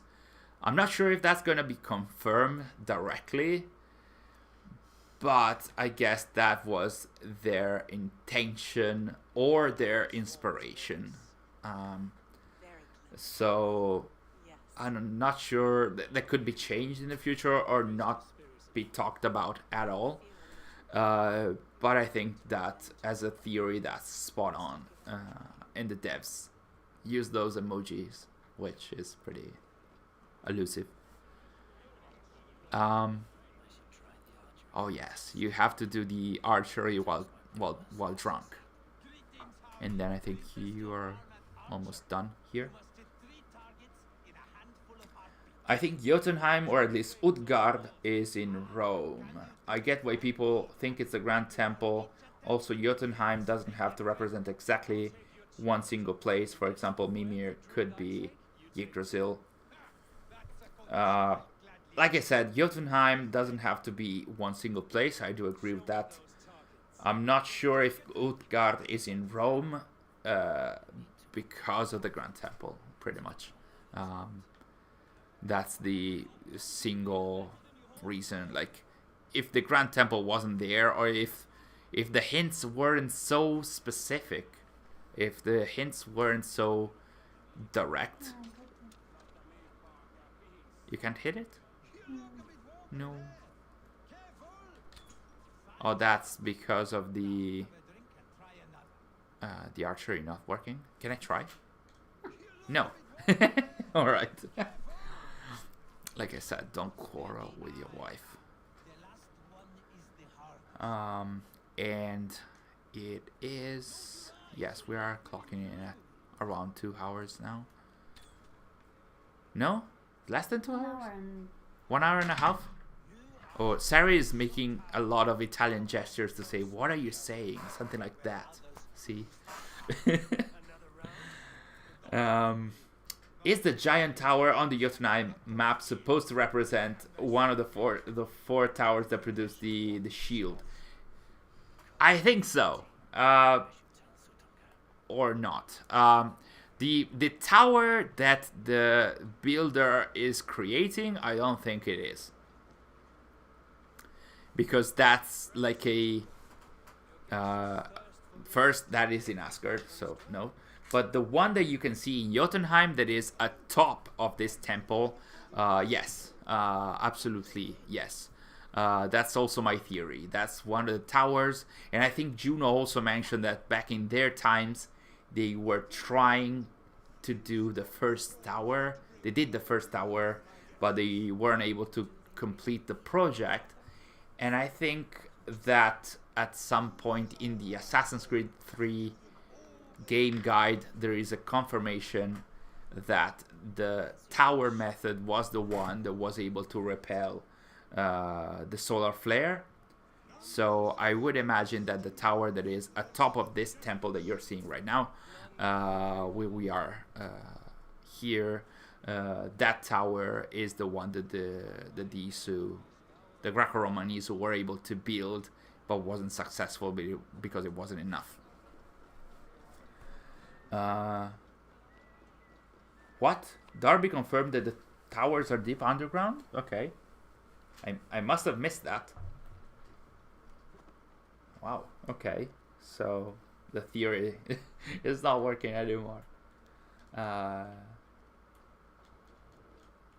But I agree that the tower created by the builder was based on the same tech. I think that was like a tiny, well, not even tiny, like there was an example of Greco-Roman Isu tech that he built there, and he's part of the Greco-Roman Isu. So, and now we are entering the Grand Temple. I mean, I was pretty excited when I got here, because it was pretty clear what I was going to see here. it was pretty obvious. Apart from Odin seducing a blue female giant, but apart from that, I was pretty interested in what I was about to see. When you have like these very visual and very direct connections and anchor points, then the story, even in the mythological arc, can be very interesting and can be compelling. For the hardcore fans, of course, I'm not judging. Like, if you're liking the mythology story, then more power to you, of course, for sure. Also, because the Vatican Vault had a lot of doors, and the symbol of the staff projected was the Aurora Borealis symbol. Yes, that's also true. That horn that holds the mead is possibly the orb that kills Desmond in AC3. Who knows? Like, this is...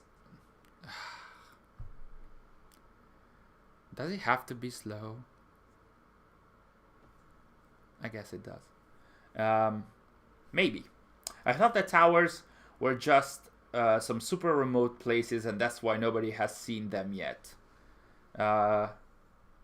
Probably feels strange that towers are located underground, but they are also sort of like, they are there to repel the solar flare. So I guess they, at some point, they must have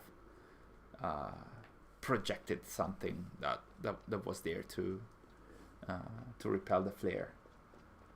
I like to think that the Tower of Babel is a myth based on one of the towers. That'd be cool. And here is another example. Sary is pointing this to me. These are the 4 towers. This room is the room that is showing us, but also new fans potentially, the 6 methods that the Isu tried to avert the catastrophe. And this is fourth was the cider. The cider is like the dark magic. So the 6 methods that we are seeing here is like the 4 towers. This is the rings. They were like the tiny rings that were that we can see in AC3 as well.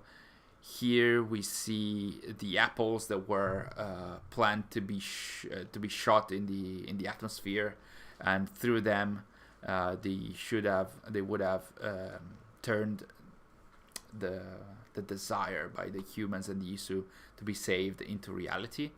Then we have like the 5th method is using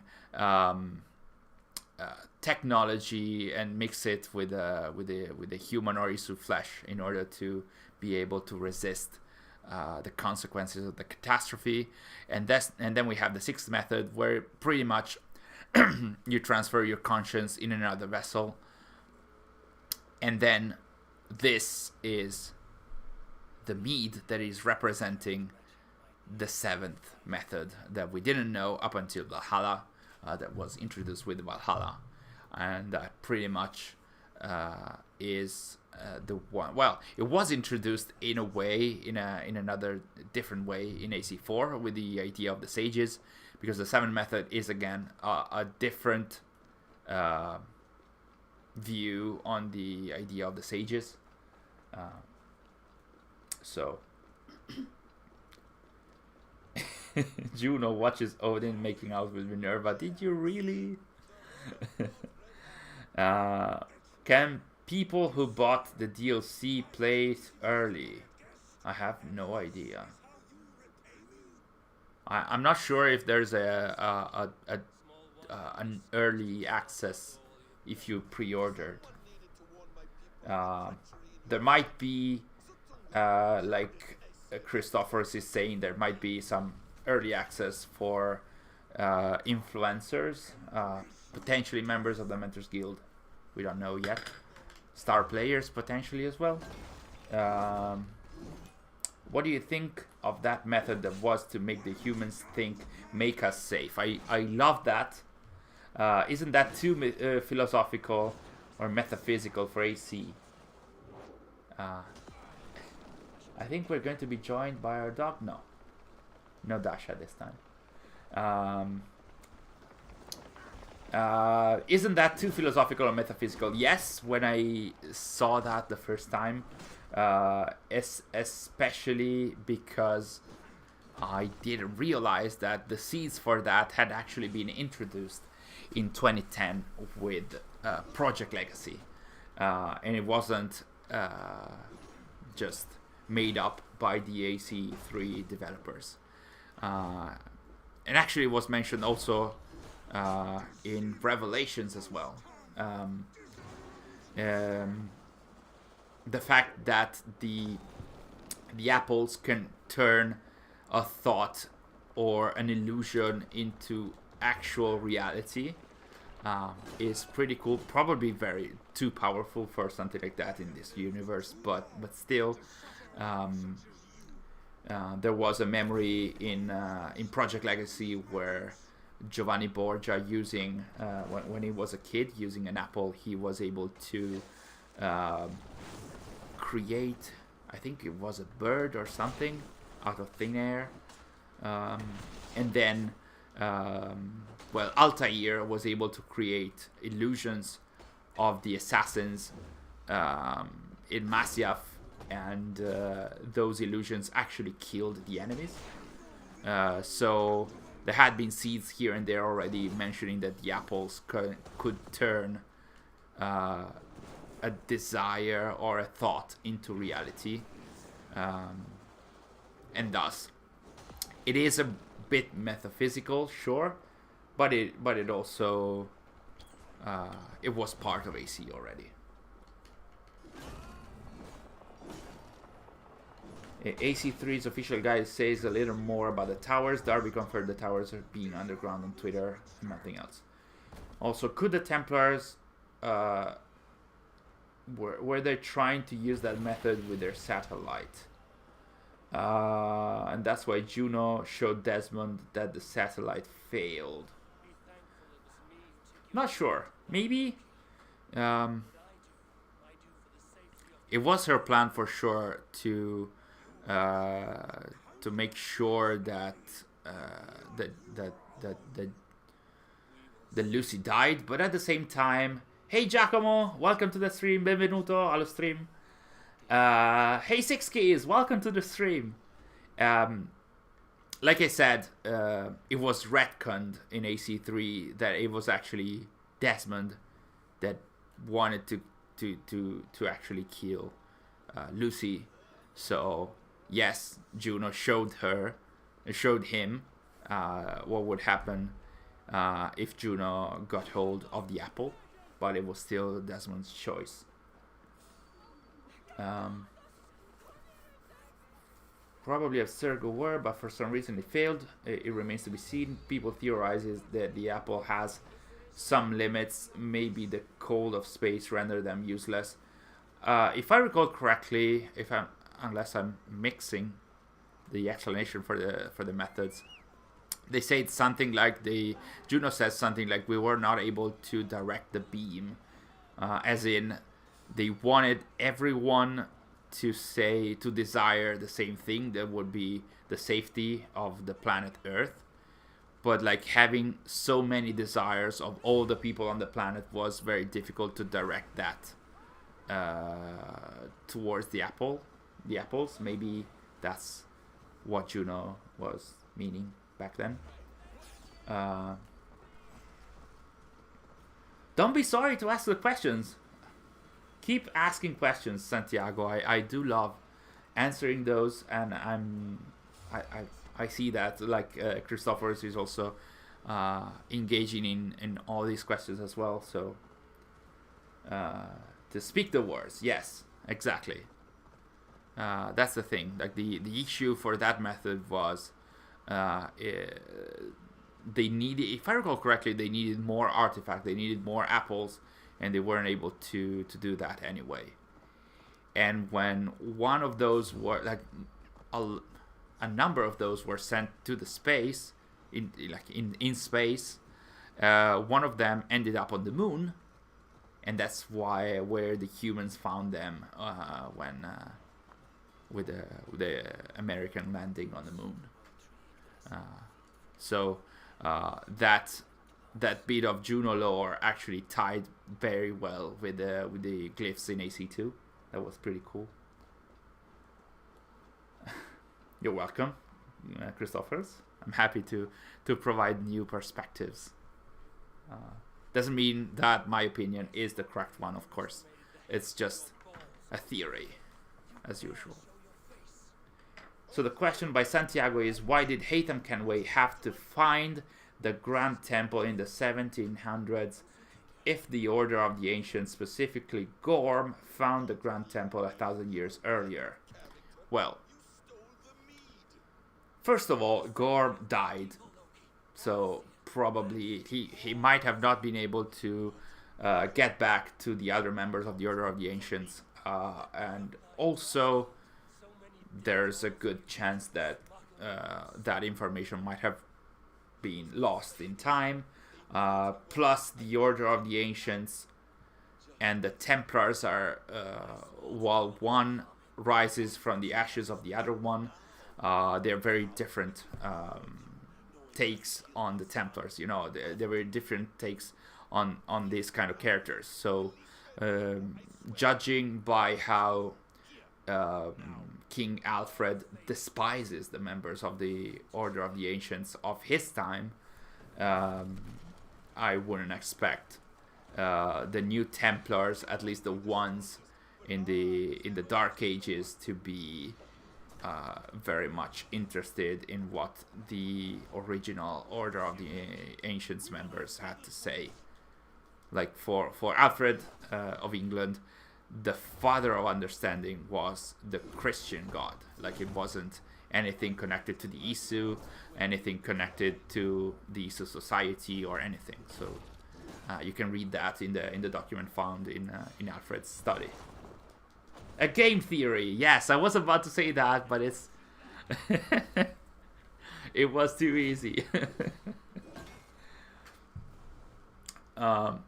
I think AC3 official guide confirmed that Juno tried to get out before but didn't work.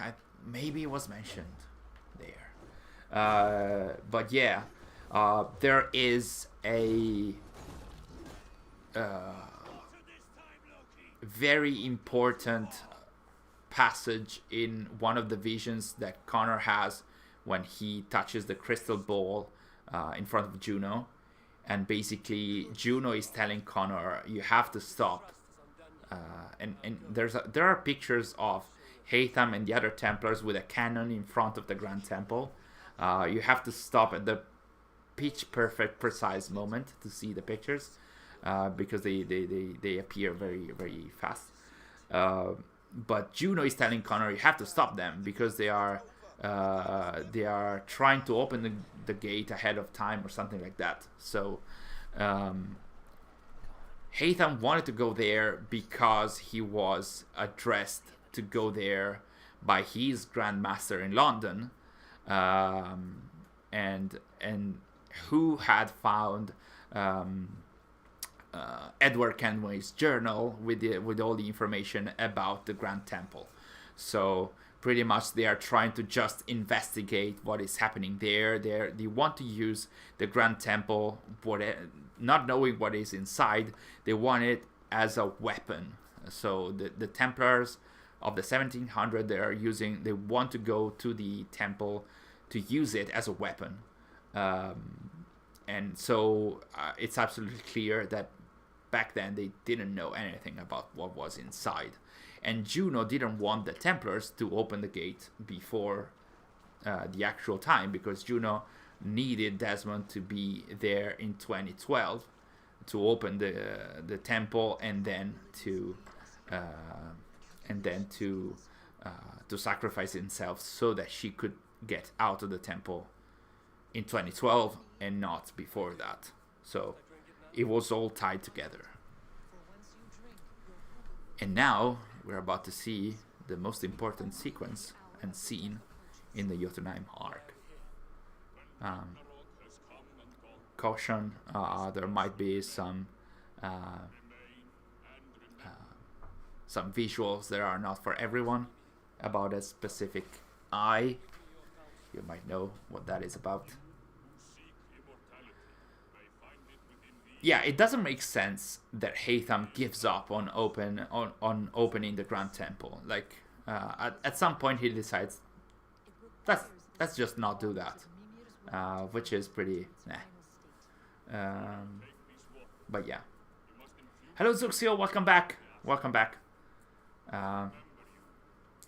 Orpha is saying, while we are having our dialogue with Mimir about surrendering a part of, like, this is an explanation as to how the 7 method works. Of course, this too is open to interpretation, but basically Odin is mixing all the reaction elements in, like the serum and everything, in order to make the Yggdrasil, not the Yggdrasil, but the machine recognize his DNA and have it transferred then to the human fetuses. Hatham didn't know it was the Grand Temple. He said to other Templars it wasn't the right place. Yes, at some point he says that. I forgot that, but yeah. And that's because he's not able to open it with the key.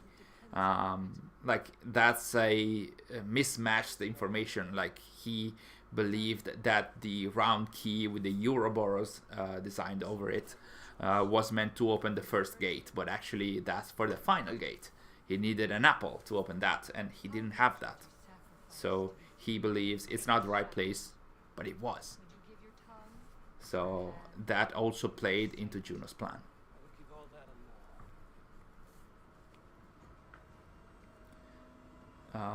How would Hatham not know it's a Grand Temple? I'm still a bit confused what Mimir represents.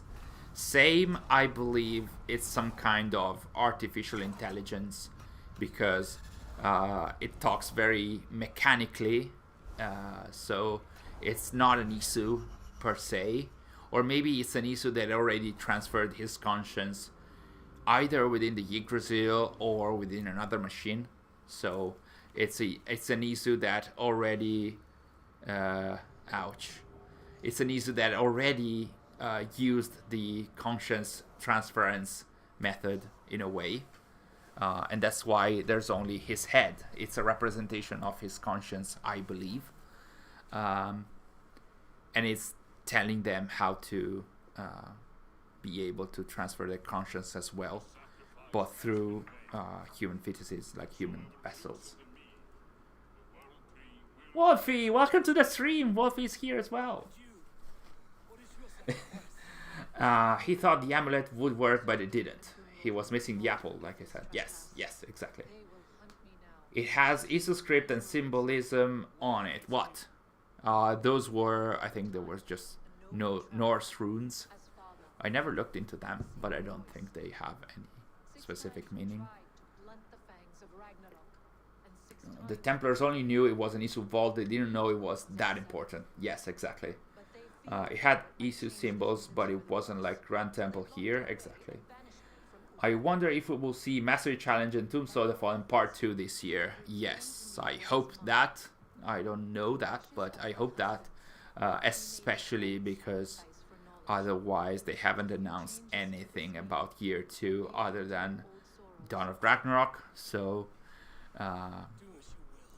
I would hope that they are going to complete what they started and not leave that hanging. That wouldn't be really nice, especially because I'm kind of interested in the story of the Tombs of the Fallen. And actually, it's tied to the Mastery Challenge as well, so maybe they're going to release all of them at once with the full story of Hildur and Hildiran. Who knows? If Connor didn't join the assassin, Haytham would have eventually opened the temple thanks to Washington's apple. Probably, yes. Yeah. Last question, did Odin really lose his eye in the context of adding his DNA to the 7th method? Yes. The answer is yes, because we see Odin without, missing an eye in the Animus Anomalies cutscene. So, not sure if he actually lost his eye to make the 7th method work. If that was your question, maybe. I don't see him losing an eye for no reason. It must be important within the Isu story, and like this this cutscene has so much pathos connected to it that it would feel weird if Odin didn't lose his eye in the context of the 7th method. If all you need to do to open the Yggdrasil is chant Isu language, why didn't the Isu make Desmond activate the spear in Norway instead of getting an apple? Well, the short answer for that is that the devs hadn't conceived anything about the Isu language and Norway back in 2012. So, yeah. In Norse mythology, Odin did sacrifice his sight. That's also, part of the mythology. Isu calculations are not perfect. Also, the Grand Temple was secure for protections. Yes, the Grand Temple was absolutely secure for protections, especially because that's where Jupiter and Minerva actually locked Juno, which I would have locked her anywhere else other than a place where all the methods were there to be used or re-engineered and everything. Sure, they thought they had killed her, but anyway.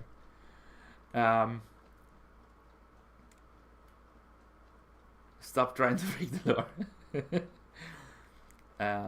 By chance, I mean the new Isu language. I think at that point it could have been any body part. Odin knew his physical body was doomed anyway. Yes, that's very logical. Odin could have used any of his body part. It was just to make the machine recognize his DNA and thus his conscience as well.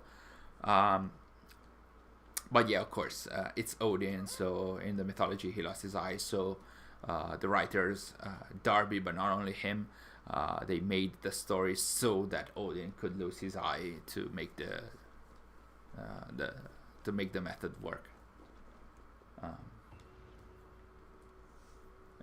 It is a different temple, so a different method of opening the temple was needed. Okay, yes.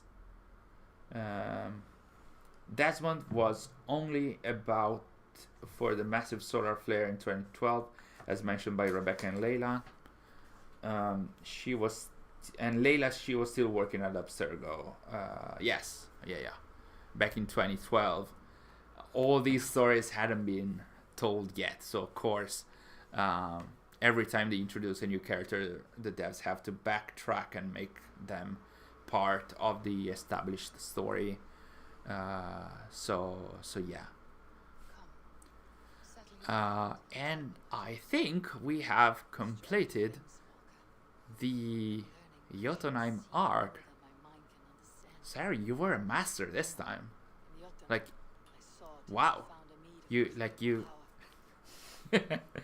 you very much went through all the story sequences with no hindrance. You even did all the fights without losing. Why are you so surprised? I don't get it. Because I remember you from all the other streams we did. But yeah, it was super interesting. And now we have done our refresher of the stories in the Asgard and Jotunheim Arc. Actually, we have a tiny bit of part. Like we still have to do the Fenrir part. Let's go and do the Fenrir part. I was about to wrap up, but This shouldn't be... What was that? What was that? Yeah, like, it shouldn't be too complicated. And doing this, we're going to see Ivaldi, who is a character that should be in the DLC, in the Dawn of Ragnarok DLC, but apparently he was killed in action before Odin reached Svartalfheim. Wolfie is saying, "Hi Sary, didn't see you there." Hi, Wolfie. The passing of time makes up for strange things. If Odin lost his eye to make the method recognize his DNA, is it safe to assume all the other Isu using the method did something similar? Since we don't see that in the game, it is safe to assume that without losing their body parts, because they are pretty okay in the Animus Anomalies scene. And now we're seeing Ivaldi.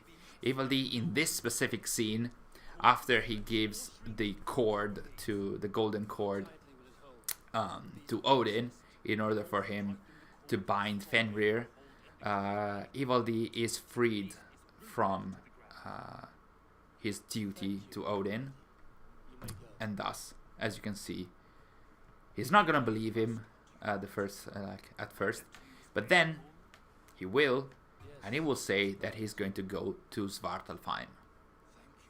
And as we showed you in our last stream, there are his sons waiting for him there.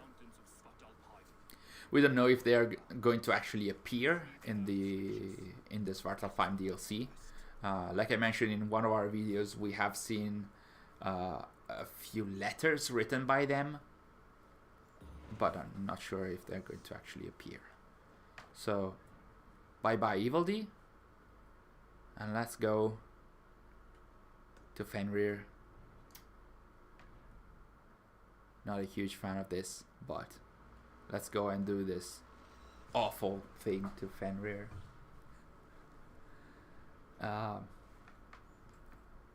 If you think about it, it makes sense. What did I miss? I think the energy sources are used in many different temples. They are like the AA batteries of the Isu. Yes, I agree. Especially in order for these temples to last so much time and to be able to be lighted again after thousands of years. Yes, they all have to have all those batteries. They were mentioned in Assassin's Creed for Black Flag in the modern day files, I think. The last time we see Ivaldi, we shall see, as they say that he was killed in action, but it's not, you know, when in any kind of pop culture or media release, there's a character that says that another character that you know already was killed, but it's not shown, you shouldn't believe that, usually. What if Tyr retrieved his severed arm from Fenrir and used the chopped arm to make Mimir recognize his DNA? Yes, that could be an example. I know, Christophorus, you are very much Fenrir attacked Odin, and you're also I saw some of your comments saying Basim is the antagonist because he is the one that is doing all the stuff that is happening in the modern day, and I do agree with that. These are complex characters.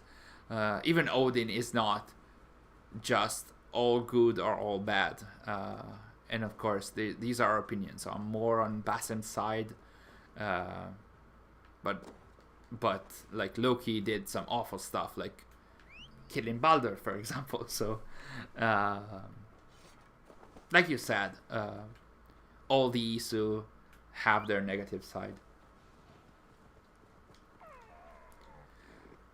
Is the silica from AC Origins Spaces of Eden are the same batteries? The silica from Origins is the metal that is there to power some of the temples. Yes. So maybe this silica material is the one that powers the batteries that in turn power the temples. And there's also the energy sources that we have seen in AC3 that I think you guys were talking about in the chat as well. Will Odin seduce Surtur? Oh my god! I mean, why not?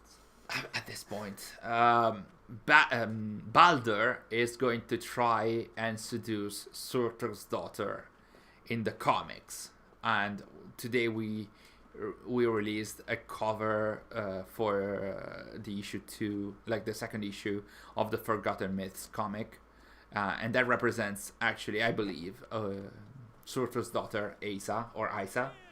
So you might not see Odin seducing Surtur, but you might see Balder seducing Isa. So hope you're happy, Orpha. Very curious if they're going to show Balder's murder in Ragnarok. I hope so. Because there is like the Isu language sentences mentioned that Balder said, "Will you save me, father, or will you save your true children instead?" That I interpreted in our last video as, "Will you save me? Then I'm your actual children. I'm your actual child and son, or will you save what you believe to be your true children, so the Asgardians? So will you leave me there to die or not?" Not sure about that.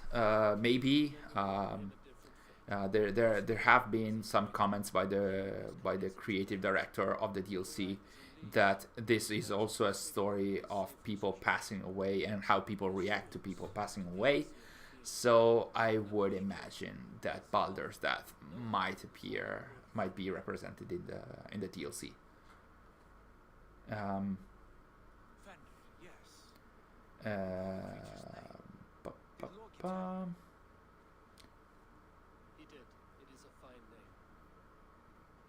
Oh no! Please don't spoil anything. The silica, I remember having to get 50. Yes. The silica was one of the materials that you had to collect in Origins in order to activate the temples, the Isu temples. And now,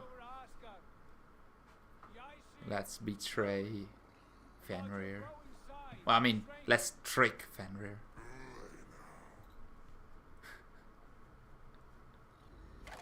I mean, Odin, the whole time he is worried because of the calculation that he saw at the start of the Asgard Arc. So he is so worried, he's so scared that he's willing to do anything in order to save himself and his friends, of course.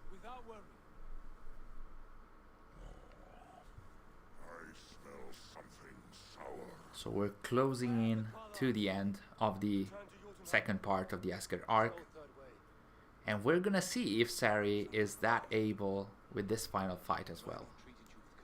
She's giving me the evil eye. Another one. I should look at the chat instead.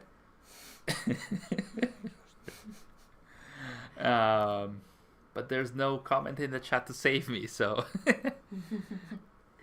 I really like this scene as well. Like, Tyr is also kind of believing Odin, and I like this kind of relation between Tyr and Fenrir, and how Odin destroys it like that.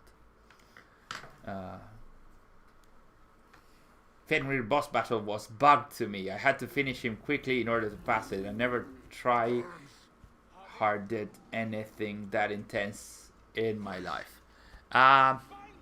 It was bugged for me, but only at the end. Like when you... Was it at the end? yeah, like at some point Fenrir had like some ragdoll physics animation was very weird. Oh, now it's fixed. That's much better. The way he moves.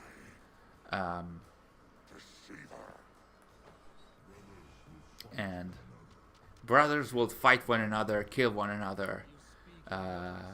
These are the same words that the calculation that Odin read or like obtained at the start of the Asgard Arc. It seems like Fenrir also saw the same calculation because he's able to read it. Or maybe Loki saw the calculation and then told his son. Did Loki also make his kids sages reborn?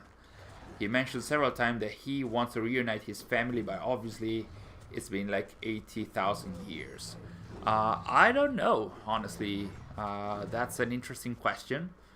I don't think he did, because it seems like this was the only place where this method was used, because the the Greco-Roman Isu didn't want to use the seventh method because that would have changed the history of humankind, which is actually doing.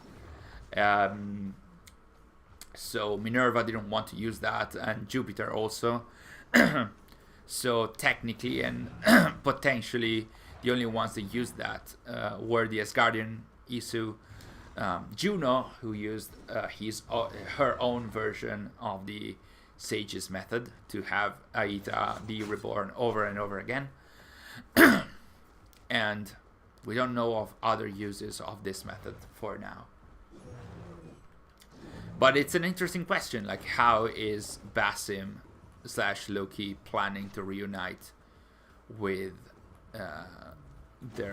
his other children, unless he also transferred their conscience in some other pieces of Eden, like Alethia's one in the staff of her Mistress Megistus.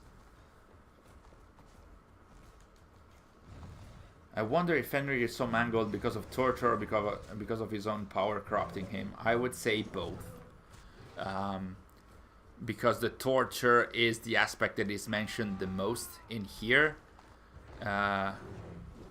But I would also imagine that there is some kind of power, like raw power that he has, like he's able to interact better with the pieces of Eden or whatever. I don't know.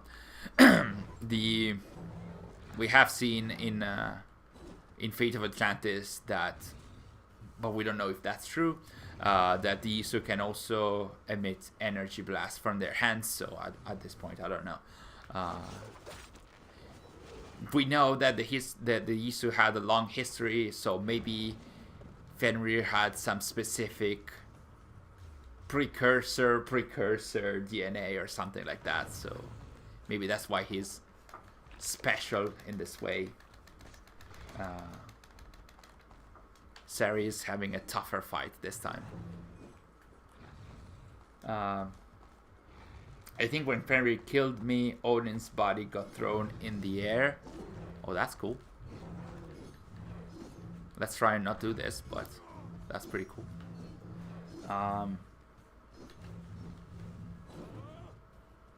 He does say he's going to search for them, so we shall see. When I did, Odin fell through the floor. Maybe they have their bodies in an Isu prison in suspended animation of cryogenic bodies. I also thought... hi Daniel, welcome to the stream. I also thought of something like that. Like, Fenrir should still be in his own prison. Because eventually, if Sary is not dying here, eventually we're going to see that Fenrir will eventually be bound by Odin, so he will stay. He will be kept here in Lyngvi Island, whatever this is. Should be an island, as I Am Chosen One, or like Spider-Man mentioned. It could be north of Norway. So, if I'm not mistaken. So yeah, he could still be there in another temple / prison, and that's why I was hoping that the mastery challenge mode that actually showed some prison that bore the Odin symbol. I was hoping that could provide more hints as to where Fenrir was located. That hasn't been the case for now. Maybe in the second part of the Tombs of the Fallen game mode. This is a really bad boss fight, in my opinion. Fenrir using a stick as a weapon reminds me of a boss from Sekiro. Fenrir is just a pauper at heart. He retrieved the stick. I love this kind of interpretation, Six Keys. And I really love the depiction of Fenrir when he was a puppy.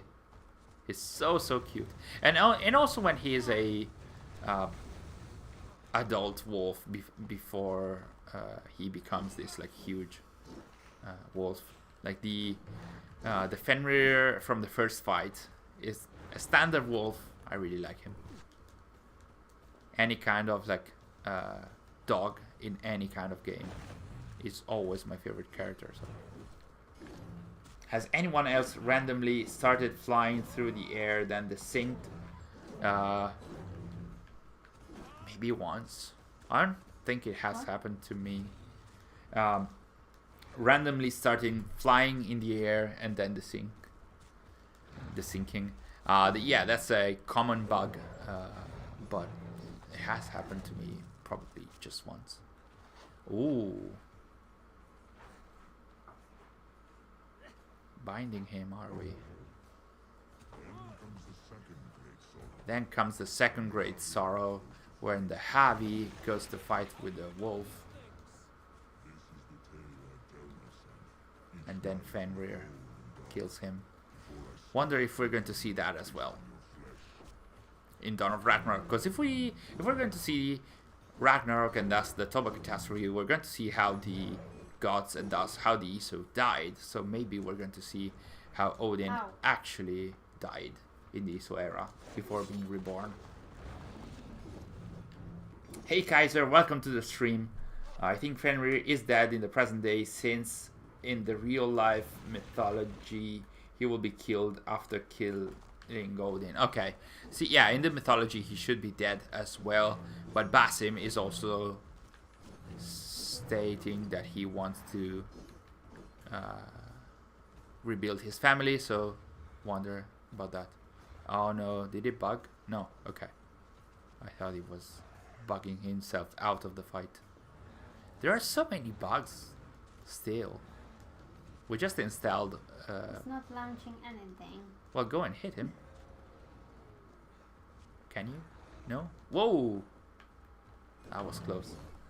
I have a screenshot saved in Ireland. I wonder what age Fenrir is supposed to be here canonically. Is his growing size symbolic for just his power, or also his age? Or is he aging rapidly? I would say... I don't know. Honestly, that's another mystery aspect. Surely his size is there to show his power. That is getting like he's getting stronger, whatever that might be. In terms of his, I don't know, his coat and like his eyes and everything, he seems to be like not an old wolf here, so seems like he is still like a young Isu with a lot of power. That would be my interpretation, but who knows? Can he go up there? Seems like it. He never did that to me. I'm lucky then. Can you shoot him? That's pretty cool. I didn't know he could jump over there. You didn't get him pissed enough. I can feel the effort. Ouch. Then. Oof. Ow. Ouch. Come on, one last hit. It's not Elden Ring. You can do it. Come on. There we go. No. Yes, there we go. They were cheering for you as well in the chat. Good job, Sary. Good job. When I first played this boss fight in December 2020, I got stuck fighting Fenrir for a couple of days. Yeah, it's a tough fight, for sure. And it was a bugged fight. Still is, apparently, but not as much as it was back then. Halfway through the boss fight, he clipped under the map and there was no way for me to hit him anymore. Yes. It was a very bugged fight. Poor Tyr. He's not even telling Odin exactly what he thinks. What a gentleman. A gentle Isu. Poor puppy. Look at him. So cute. Gorging on Aesir flesh. So cute. But I will savor my years. So Odin is kind of accepting that at some point it might still happen because the calculations are the calculations after all. But at the same time he was able to live more years. Who knows? And that is actually the end of the Asgard Arc, I think. Am I missing something else? I don't think it is. I don't think there's anything. Oh, right, of course. The Ragnarok scene. So this is happening after binding Fenrir, and this is a calculation of the Ragnarok scene, and thus a calculation of the Toba catastrophe.